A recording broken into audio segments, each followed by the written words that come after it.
Radio Report! Huling detalye ng ating mga national news sa bureaucracia ng bansa dapat ayusin. Ayon yan sa isang global tax policy expert. Ang detalye ng report niya niatid sa inyo partner Almar Forzuelo. May tuturing na welcome development para kay global tax policy expert Mon Abria ang mga sinabi ni Pangulong Ferdinand Marcos Jr. sa kanyang ikalimang State of the Nation Address o SONA nito nakaraang araw. Sinabi kasi ni PBBM na panahon na upang tanggalin ang systems loss na ipinapasa umano sa mga consumer. Ang pahayag ni PBBM sa kanyang ikalimang SONA ay umani na masigabong palakpakan at standing ovation mula sa mga mambabatas na dumalo sa ulat ng Pangulo. Sa aking palagay, panahon na para tanggalin na natin ang systems loss na pinapasa sa consumer. Maliban dito, nais din ng punong ehekutibo na isulong ang mga hakbang na magpapagaan sa pasanin ng middle class at upang mas mapakinabangan pa nila ang kanilang kita.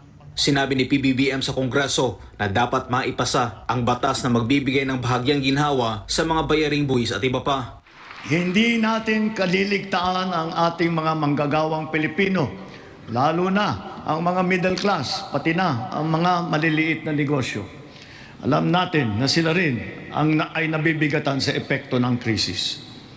So to ensure the continued progress of the middle class amidst the lingering effects of the crisis, we will pursue tax relief measures that promote growth, that generate revenue, and advance equity towards socio-economic sustainability.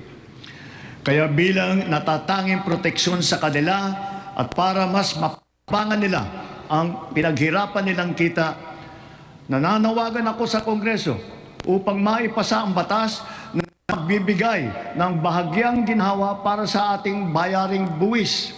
Una, palawakin natin ang exemption income tax. Paliwanag ni Abria, patunay umano ito. Nakikita ng pamahalaan ang tunay na sitwasyon ng mga ordinaryong Pilipino. Well, it's a welcome development na narinig natin mula sa Pangulo. Na-acknowledge nila na talagang ang middle class is overtaxed and underserved sa pagbibigay ng prioridad sa pagtaas ng take-home. Masaya tayo kasi tayo lang talaga yung nagsulong niya ng simula. Gusto ng iba, suspend yung excise, yung VAT. Pero tayo naniwala tayo mula sa simula na yung pera sa taong bayan, na talagang bawasan yung buwis na kinukolekta sa ating mga manggagawang Pilipino dahil yun naman talaga yung pabigat eh. Batid din ni Abri ang pangamba ng ilang investors na mumuhunan sa Pilipinas dahil sa mga isyu ng korupsyon. Kaya para sa kanya, dapat umanong ayusin ng kasalukuyang administrasyon ang bureaucracia sa buong bansa upang mapagaan ang proseso para hindi lamang sa investors, pati sa mga micro, small, and medium enterprises o MSMEs. So tingin ko, sundin talaga natin yung sinasabi ng Pangulo na red carpet, hindi red tape. Kasi may red tape pa rin. So dapat talaga mapatunayan natin at may experience ng ating mga existing investors, yung ating mga locators, even ang mga MSMEs or mga domestic investors, maramdaman nila na talagang wala ng lagay, wala ng mga patibong o mga bureaucratic challenges na nakakadagdag sa cost of doing business. So tingin ko, pinaka-importante talaga is yung ma-address yung bureaucracia at ma-adapt yung digitalization na hindi mo kailangan kilala kung sino yung nakaupo or may kilala ka sa gobyerno, mapoprocess siya talaga ng mabilis. Kasi yun yung napansin ko sa ibang bansa, as long as they want to register or do business or process anything sa government nila, either they can do it online sa smartphones nila or they can just drop by and have it done immediately. Sa atin kasi may mga challenges pa rin, meron pang may mga sinasabi nga natin is mga bureaucratic challenges na hindi ba mabitawan yung mga mahabang requirements or parang uubos na tanong bago maproseso o magawa yung isang serbisyo. Samantala sa kanyang talumpati, sinabi ni Abria na bilang tax advocate ay nakita niya ang malaking reforma noong panahon ng Duterte administration.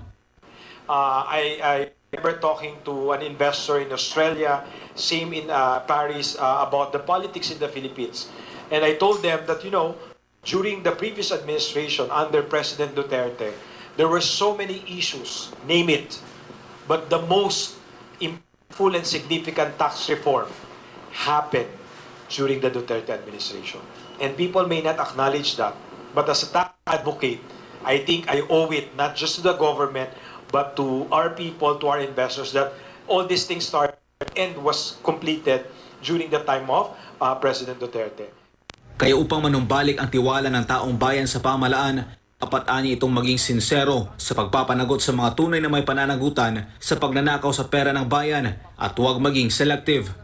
Actually, sinulat na natin yan sa Pangulo bago pa yung SONA na talagang dapat mag-launch ng nationwide audit and investigation ng lahat ng unexplained wealth. Hindi lang sa mga politiko sa Senado o sa national government, pati sa local government at even sa private sector. Kasi hindi talaga patas na 82% ng personal income tax contribution ang gagaling sa mga manggagawang Pilipino, habang yung iba, mayayaman at makapangyarihan, hindi nagbabayad ng buwis. Para sa Diyos sa Pilipinas, kung Mahal Almar Forzuelo, SMNI News.